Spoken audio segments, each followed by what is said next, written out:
என்ன சோகமா இருக்கீங்க? என்ன பண்றதுனே தெரியல. வாழ்க்கையே பிரச்சனையா இருக்குண்ணே. வெறுப்பா இருக்குண்ணே, வெறுப்பா. அப்படி என்னடா பிரச்சனை? நான் பார்க்காத பிரச்சனையா? என்னன்னு சொல்லுங்கடா. பிரச்சனைனா நிறைய இருக்குண்ணே, அதெல்லாம் சொன்னா புரியாதுண்ணே உனக்கு. சொன்னா தானடா புரியாது. இல்லங்கடா,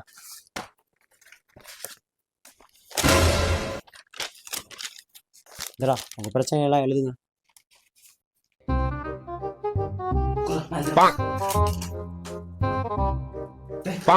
எனக்கு தானே நிறைய பிரச்சனை இருக்கு. நீங்க எழுதுறத பார்த்தா அடிஷனல் சீட்லாம் கேட்பீங்க போல இருக்கு.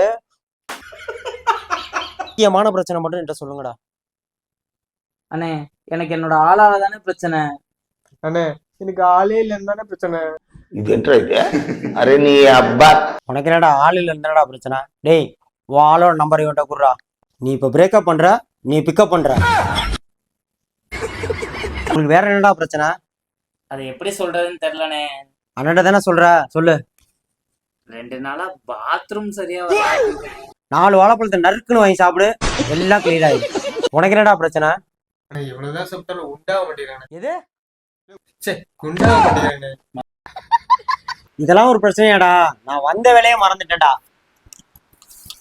எனக்கு 2 நாள்ல கல்யாணம், வந்துருங்கடா.